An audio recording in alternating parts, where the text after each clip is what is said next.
So if you have, so we'll go over DAVs again. We're gonna pick on. All right. Now, what makes me, if I do if it's a DAV, what's the first thing I gotta figure out? What code it is? Nope. Inside, outside. DAV. Nope. First thing I gotta figure If out. they're related. Canceled within or outside of term? Okay, sure. But the first thing shut up.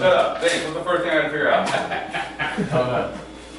Wayne. Are they paying a bill to ADT? I know. They're related. No, pick me. Are they? Alright, if it's a DAV, If you it's need the to homeowner figure or out not. if it's the same a homeowner. different homeowner or not. And if I go to Colton's house and it says DAV canceled inside term, yada yada yada, oh my gosh, I can't do it. But if Ronnie bought the house, he didn't pay, he sold the house to Colton, he moved in, I'm gonna check that address and I'm gonna get that DAV. So if the homeowner has no relation to the previous homeowner, they can get it. So if I get a DAV, I'm gonna figure out, Zach, did you have a bill to ADT? No. Okay, how long have you been here? A year. A year. Okay, boom. I'm gonna get that waived all day. He never had ADT. Now, with someone that's like, oh yeah, I've been here 30 years. I don't think we had it. They probably had it. They probably had it 30 years ago. You know what I mean? So the first thing I need to figure out, have you had ADT before? Okay. If they have had ADT, I gotta find what else. What do I figure out next? Was it at that? Robbie. They're inside or outside. Perfect. If it's inside term, can I do it? Chase. They canceled inside term. Okay, perfect. If it's outside term, can I do it? Not within 90 days.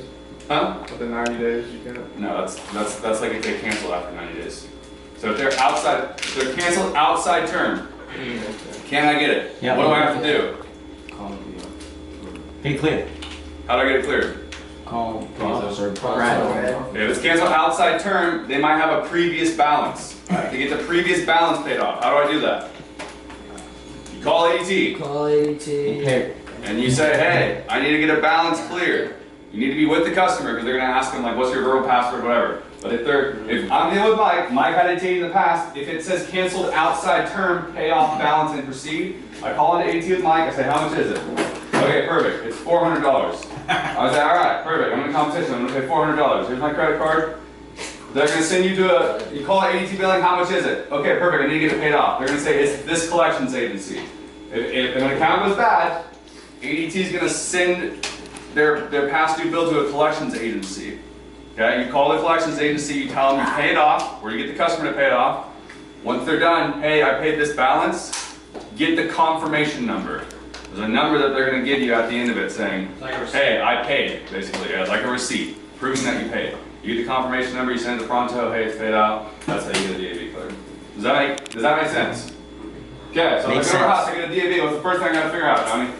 If they're the homeowner. If it's them or if it's the previous person. If they're new to the house, like you get that cleared all day. You just send a picture of the deed saying, hey, there's no relation to the previous homeowner. You're good. So, a good little tip, trick. Say you're doing a finance deal, okay? Let's just use me and Mike as an example. Mike is a renter, okay?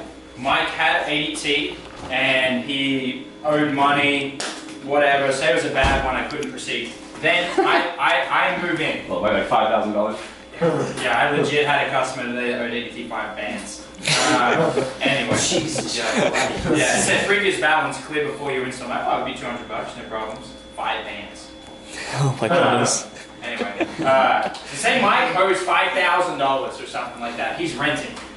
I then move in, even if it's a new renter, a new move-in, a new whatever the fetch, like you can't install renters and push them through, even if it's a new one. It has to get cleared before, like if it's a renter. If it's a homeowner and they're new, like you can push it through, it can clear, but like if it's Saturday, like it has to wait till Monday if it's a renter and you're doing Smart Home Pay. There's no way to push it through, even if it's a new person, even if it's a new whatever, like if they're renting, the DAV has to go through the office. And who has an idea of why that would be if they're renting?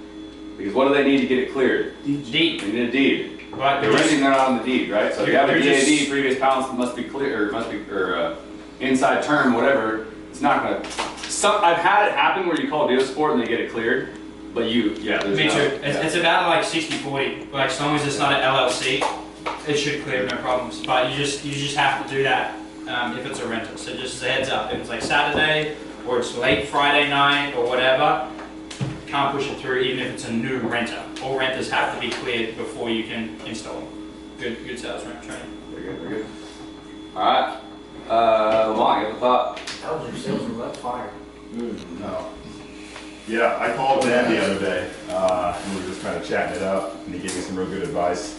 I think when we all sell and when we don't sell, we start losing confidence in our abilities at times. And he says, he's like, Lamont, like, you're great, like, you know you're great.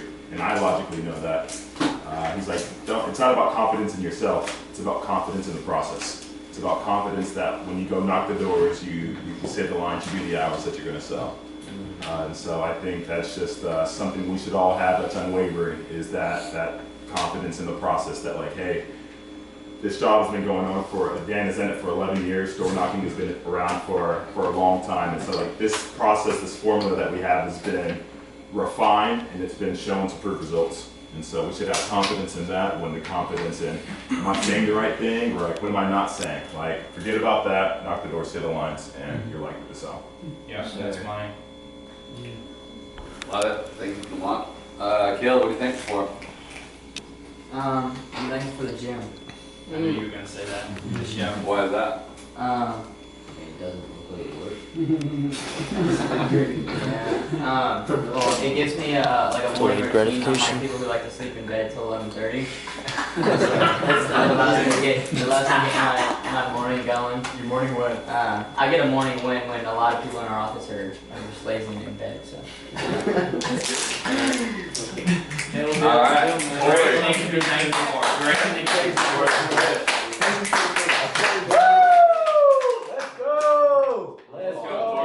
Alright, Ron, throw and Ron. Throw and Ron. Let's go, Yoshi. Alan's always my customer. Not interested.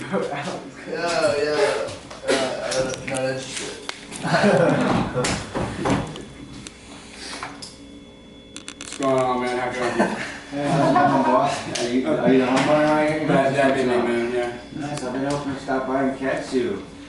If you don't mind asking, sir, what do you do for work? I do construction, I do Busy hard man. work, Yeah, I try to stop by and you guys are always gone, so I'm glad I got to catch you. Yeah. I just wanted to stop by to show you what we're doing for the neighbors. Do you actually know Ron? No, I just moved down. And Oh, you guys are pretty new? Yeah. Okay. And so, congratulations, beautiful neighborhood you got. I'm just working with a few of the neighbors around here, just getting these signs out everywhere. I know you're familiar with seeing this. I've seen you guys, yeah. It means I'm doing my job. It's pretty cool. Yes, And sir. so, long story short, yeah, we're working with Ron. I know you have a few new move-ins as well. Keith, he's actually just moved in last week. Right across the street. Have you met him by chance? I have not, no. Okay, no worries. Well, he's super cool. He's actually waving at us right there. He's like, oh, how's it going? Yeah, super cool guy. And so the neighborhood's been pretty sweet, right? We just want to get some more signs out. Alright. So with you guys placing the sign out, we actually partnered up with Google. We want to show off all of their new equipment, which includes some cameras and as well as the new in-home system. Okay. So especially you being new in the area, I mean, just like Keith, just like Ron, I mean, I know you thought about doing some cameras before, right? Yeah, of course. We actually had a car break-in last week. Yeah, he actually he told me about that actually. He told me that his vehicle got tugged on.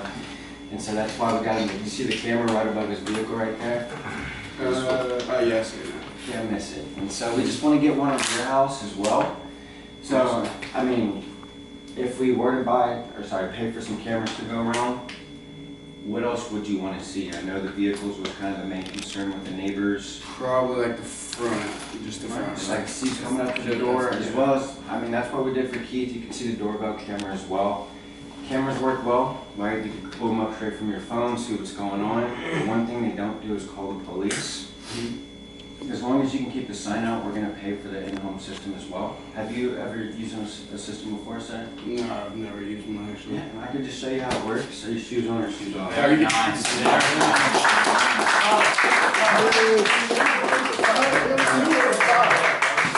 That was too tough. That was way too tough. Alright, Ron. You ready for it? I'm ready. No cons. No cons? All pros. Cons. Wear pants. No. Got him. Everybody said wear pants. Pro. You got candle on. Can't see him. Smile when you first talk to them. You got a good icebreaker. You name drop the whole time. you asked good questions, and then you were relaxed and dominant. I would just say actually show your iPad. I know you probably do it on the doors, but just show us up here what you do on the doors. The only thing I would say is get your credibility first before you ask like, what do you do for work? Hey, how are you? What do you do for work? It might throw some people off.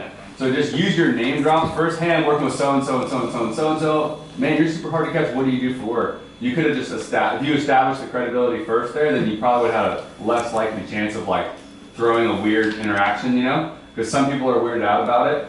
But if you localize yourself and hey, I've done X, Y, Z, I've worked with that person, that person, that person, then when I ask that question, I'm gonna be more receptive to it. So I would just flop that to a little bit later in your pitch after you name drop and establish a little bit of credibility first.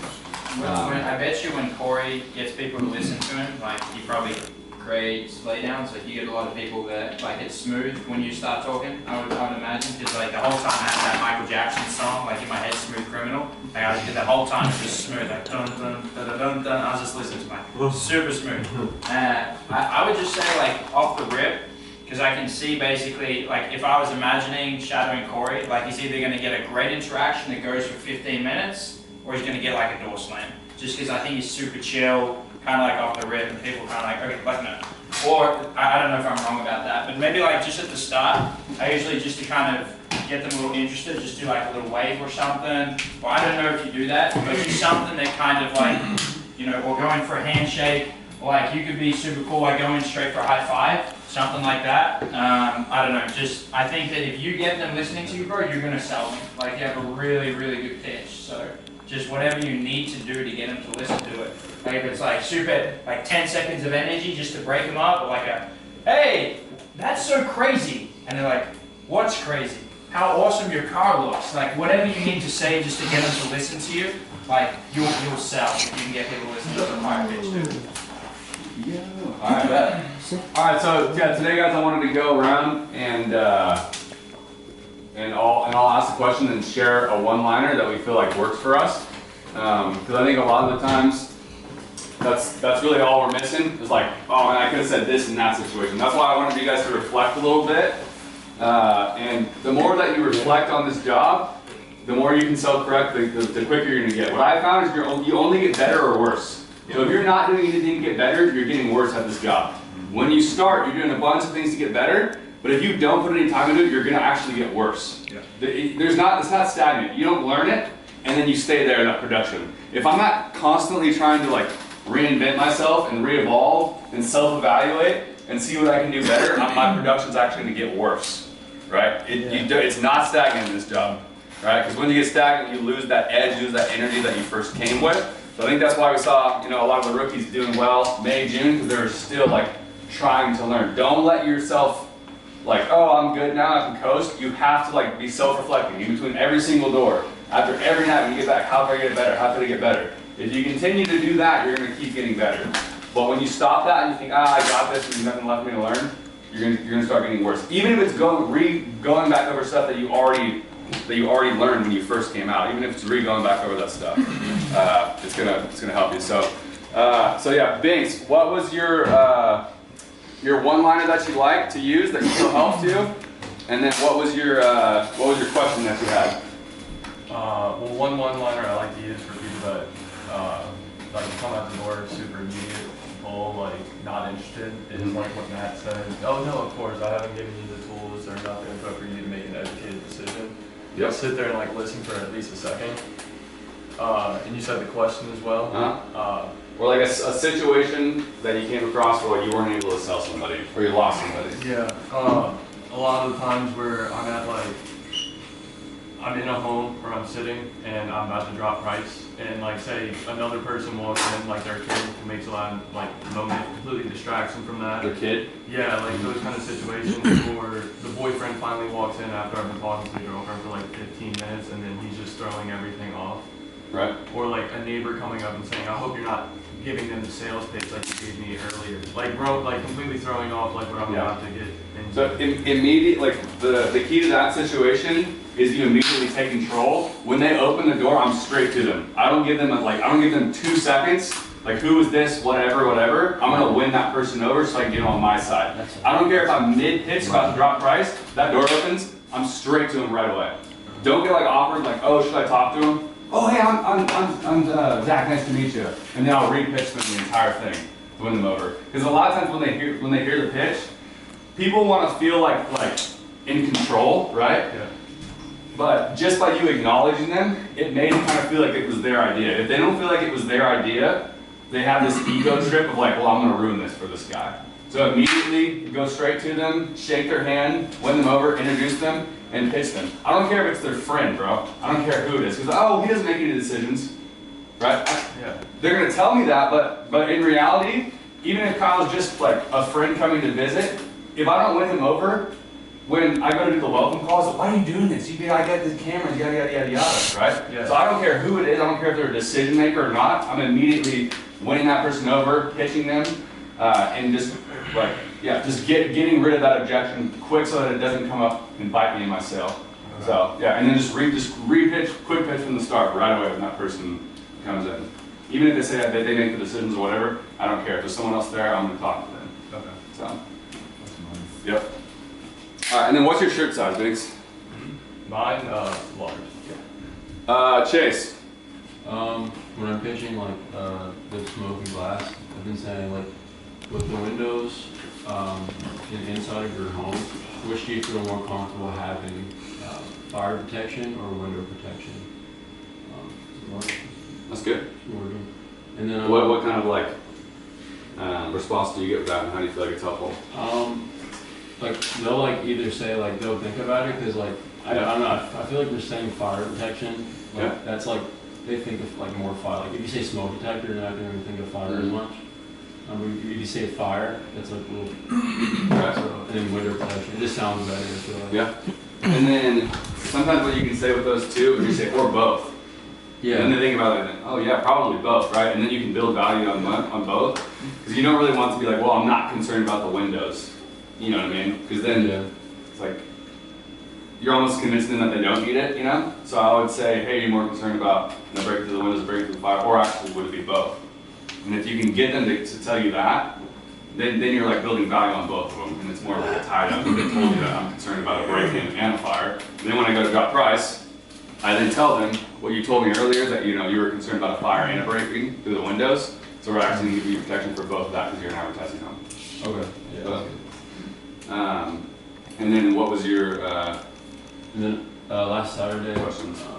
I found a guy that really loved Google.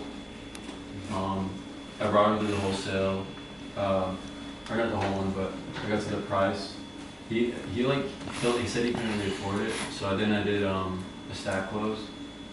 That didn't really work, and then I also dropped the price as well. So I was like, what else could I do? Because his hot button wasn't a camera, because he already had Google cameras, only Google Mini in the home. His hot button was the Hub Max. And he said you could just buy that separately. Yeah. So in all of this automation stuff, you have to build value on the alarm. Because a lot of us will be like, I'd like a door lock. Oh, cool. And then you just like, you skip your entire walkthrough with the whole security system because you're like, oh, he's interested in a door lock. And then I get to my price drop and I say $69 a month, door lock. I haven't done my job yet.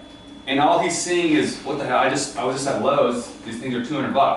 I'm just gonna buy that, I'm not gonna do this. Because I didn't do my job on selling them the alarm system.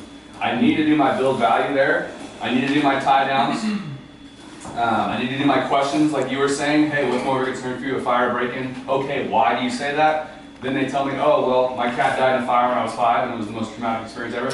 Bang, if I did that, then when I drop 69, I have more to go off of. If they said, that's why we pitch cameras quick so that we can hook them. Because then if I hook them with interest on camera, then I can get inside the house to build my alarm. If I don't build my alarm, I'm not going to sell them. There's no chance I'm going to sell them, bro. A camera's $69 a month, well, who's going to do that? They don't get that yet, right? So you fish that bottom row of automation, that's all hot buttons. That's getting them to listen to you, right? So the one thing getting them to listen, then I can use that, like, hey, let me show you how this thing works. Do you care if I step aside? Okay, perfect, I'll step aside. Now I'm going to build my alarm.